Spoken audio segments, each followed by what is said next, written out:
Article है, ठीक है, उस पे से कुछ कुछ वर्ड्स सब है। जैसे कि ये जो है अभी रिसेंटली जो है अमेरिका में कुछ अटैक हुआ है, कुछ गन से रिलेटेड कुछ क्रिमिनल एक्टिविटीज़ हुए हैं, उसके बारे में है, ठीक है। पोलराइजेशन का मतलब कहता है division into sharply contrasting group और ओपिनियंस, ठीक है। जैसे कि रिलीजन के बेसिस पे जब हम लोग पोलराइजेशन करते हैं तो हमारे देश में भी ये सब चीज़ चल रहा है। इसके अलावा पोलराइजेशन डिवीजन का मतलब कि भाग हो जाना, शार्पली कंट्रास्टिंग ग्रुप्स, कंट्रास्टिंग मतलब एक दूसरे के अपोजिट में, कॉन्ट्रास्ट वर्ड का मतलब क्या था, अपोजिट में, एक दूसरे के अपोजिट में, ग्रुप्स या ओपिनियंस, ठीक है। ये कोई जो समूह होता है या फिर किसी का विचार होता है उसके बीच में, ठीक है। सबसे ज़्यादा कैपिटलिस्ट वर्सेस कम्युनिस्ट, अच्छा एग्जांपल है कैपिटलिस्ट वर्सेस कम्युनिस्ट। इसके बीच में जो कम्युनिस्ट के फॉलोअर्स हैं वो अपने हिसाब से बात करेंगे और कैपिटलिस्ट के जो फॉलोअर्स हैं वो अपने हिसाब से फॉलो करेंगे। But India was smart during the 1947, तो उसने जो है ना तो कैपिटलिस्ट ब्लॉक को चूज किया ना तो कम्युनिस्ट ब्लॉक को। हम लोग बोले कि हम लोग मिक्स्ड इकोनॉमी को अप्रोच लेंगे, मिक्स्ड इकोनॉमी, ठीक है। बट ये जो है क्या था, केवल नाम मात्र का था, ठीक है। नेटिविज्म का मतलब कहता है नेटिव वर्ड से लिया जाता है, ठीक है। नेटिव, जहाँ पे भी ISM लग जाए समझ लो कि वो एक आइडियोलॉजी का बात कर रहा है, एक विचारधारा का बात कर रहा है। नेटिविज्म का मतलब हुआ policy favouring native born over immigrants, ठीक है। इमिग्रेंट मतलब प्रवासी, जैसे कि बिहार यूपी से बहुत लोग जो है साउथ इंडिया में जाते हैं, तो क्या करते हैं वहाँ के लिए वो एमिग्रेंट हो गए, नहीं एमिग्रेंट, हाँ, इस पर्सपेक्टिव से एक एमिग्रेंट होता है, एक इमिग्रेंट होता है। तो आप लोगों का एक होमवर्क ये है, कमेंट में डालें एमिग्रेंट और इमिग्रेंट में डिफरेंस क्या होता है, ठीक है। ये हो गया। तो अभी क्या है कि ये कंसेप्ट है क्या, native born versus immigrant, son of the soil concept.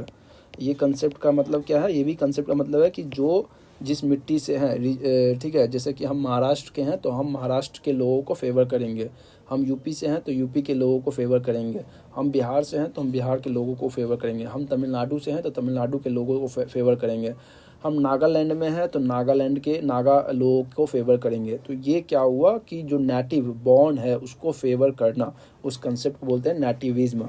Revisionism क्या होता है, रिविजनिज्म जो होता है एक पॉलिटिकल थ्योरी में ये कंसेप्ट पढ़े हो गए, री इंटरप्रेटिंग एस्टेब्लिश पॉलिसीज और बिलीफ, री इंटरप्रेटिंग, ठीक है। री इंटरप्रेटिंग मतलब क्या होता है, अभी जो है रिविजिशनिस्ट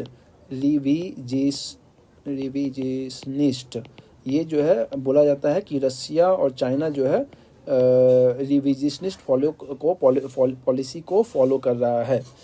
इसका कंसेप्ट क्या है कि मतलब वो इंटरप्रेट करना चाह रहा है जो अभी करेंट वर्ल्ड ऑर्डर है उसको अपने पर्सपेक्टिव से, ठीक है। वो जो है ऐसा नहीं मानना चाहता है कि वर्ल्ड जो है यूनिपोलर वर्ल्ड में रह रहा है और अमेरिका जो है सबसे ज़्यादा सुपर पावर है, अमेरिका जो है हेजीमोनी सबको जगह फॉलो करेगा, सबको फॉलो करना पड़ेगा। ये लोग क्या कर रहे हैं, अमेरिकन हेजीमोनी को जो है चैलेंज कर रहे हैं, ठीक है। ये समझ में आ गया।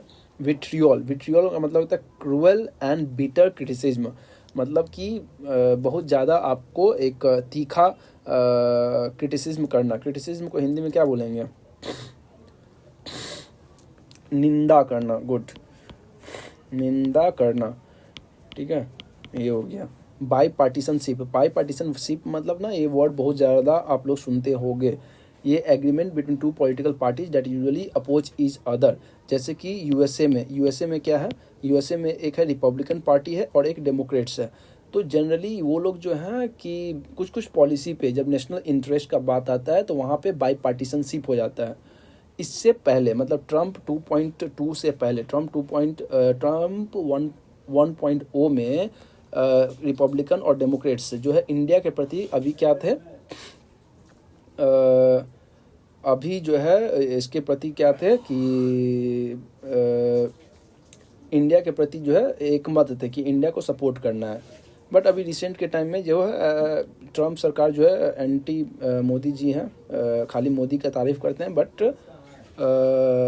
अधिकतर टाइम वो एंटी इंडिया पॉलिसी के लिए फेवर है, जैसे कि H1B वीज़ा को अपोज कर रहा है, फिर जो है तुम्हारा टैरिफ लगा दिया है, ये सब चीज़। सब्सटेंटेटिव ठीक है, डेमोक्रेसी नाम मात्र का नहीं होना चाहिए, ठीक है। डेमोक्रेसी में क्या होना चाहिए कि हमको प्रोटेक्शन होना चाहिए राइट्स एंड फ्रीडम्स का। Trade war, economic conflict through tariff and restriction, जो कि अभी हम लोग चल रहे हैं उससे। स्टेटस को का मतलब होता है कि जो अभी चल रहा है, एग्जिस्टिंग स्टेट ऑफ अफेयर्स है, उसको मेंटेन करना, ठीक है, उसमें कोई चेंज नहीं करना है।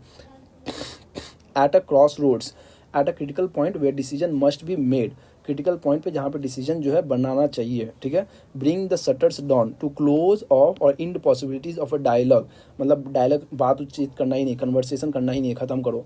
Push to the fringes, fringes मतलब मार्जिनलाइज कर देना या फिर जो है मेन स्ट्रीम सोसाइटी से अलग कर देना। Toxic gun culture, toxic gun culture मतलब क्या होता है, dangerous and harmful societal acceptance of wide spread gun use. America में जो है गन यूज़ करना उसका फंडामेंटल राइट्स है। बीकन ऑफ होप, बीकन मतलब इंस्पिरेशन और ऑप्टिमिज्म, सोर्स ऑफ इंस्पिरेशन मतलब आशावादी होना, ठीक है। आशा का हाँ आशावादी होना, समझ में आया? डन। अब इसके बाद हम लोग क्या करेंगे, एक 20 क्वेश्चंस का हम लोग MCQ लेके आएंगे आज, नहीं तो कल। Thank you.